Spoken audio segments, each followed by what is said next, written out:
Hi, you're on Pablo Spot. I'm George. Welcome to a new series where I tackle the basics of networking. And in today's episode, I will attempt to demystify the fundamental element that allows everything to happen in the internet, and that's IP address. And so if this series and the content of this channel lines up with your interests, hit the subscribe button and join me in this journey of learning by doing.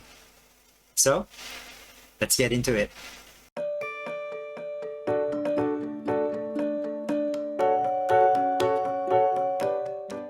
IP in IP address stands for Internet Protocol, and it's a mechanism that allows internet access like web surfing or online shopping to happen. IP address is what identifies a particular device in a network, and it comes in two versions, the most popular of which is version 4, which usually comes in 4 sets of numbers with dots in between. There are two types of IP addresses. A private IP address that identifies the device from all other devices connected to a network. Some call this internal IP address because it is the identifier used inside the private network.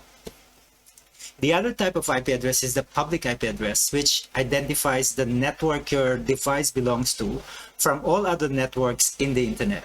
Generally, this is enabled by a subscription to what we call ISP or Internet Service Provider, and sometimes referred to as the external IP address because it is the identifier of the network that talks to a wider and larger network called the internet.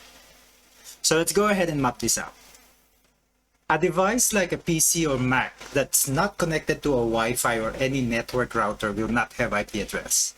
This PC I'm using now is not connected to any network router. So if I open my terminal and run ipconfig, the result is not showing any IP address. So I have this mini Wi-Fi router. What I'm going to do is I'm going to plug this in, and I'm not going to make any extra configuration, but I'm interested to see what happens if I connect my PC to this Wi-Fi router. If any device connects to a Wi-Fi router, what happens is the router will allocate a unique private IP address to that device. This private IP address allows the router to route network traffic from and back to the device that has that specific IP address. There are a specific set of IP addresses that are allocated as private, which makes it a lot easier to distinguish what's private from public IP addresses. I have now connected my PC to my mini router. So I'm going to head back to my terminal and rerun ipconfig to check if a private IP address has been allocated to my PC.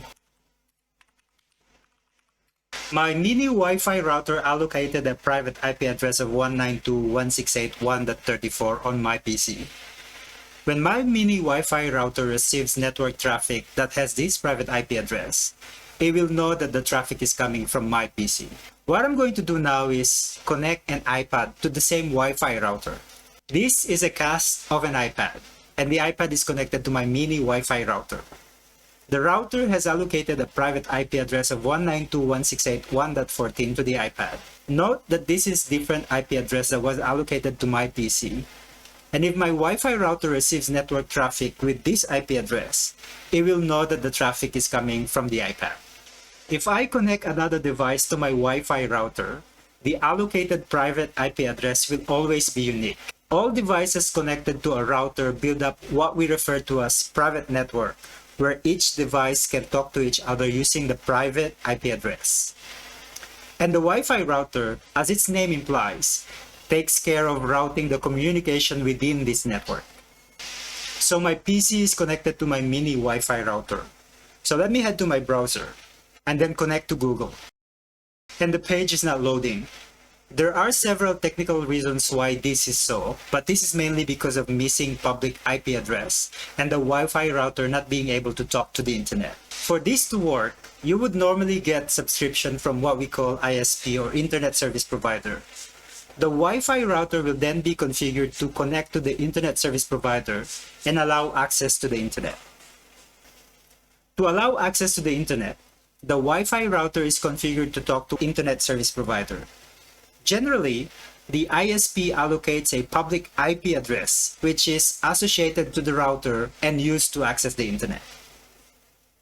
Just like the private IP address, this public IP address is unique, and the public IP address is a way for the Internet Service Provider to know which routing network the traffic is coming from. There are several pieces of information that are tied to a public IP address. This generally includes the name of the service provider and the geographical location. And because the ISP allocates the public IP address to a Wi-Fi router device that belongs to someone, the ISP can easily track network activities associated to a public IP address, which means they have a way to find out internet activities coming from a particular network.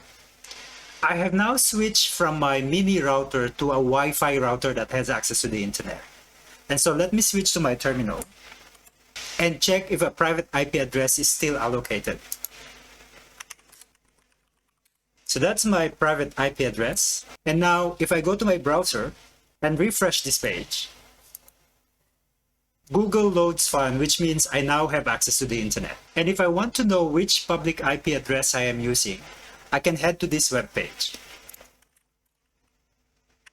And this will show the public IP address that I'm using when accessing the internet on my PC. Now, let me switch to the iPad, which is also connected to the same Wi-Fi network that my PC is connected to. I can see from the iPad settings that a private IP address has been allocated. And if I open a web browser and access Google's web page, the page loads fine. Now, this is the interesting part. Let me access the web page that shows the public IP address used to access the internet on this iPad. Notice that the public IP address is the same as my PC. And that's it. Let me know your thoughts in the comments below and send me some likes if you find this useful. And don't forget to hit the subscribe button if you like the content of this channel. Until next time, keep learning and stay safe. See ya.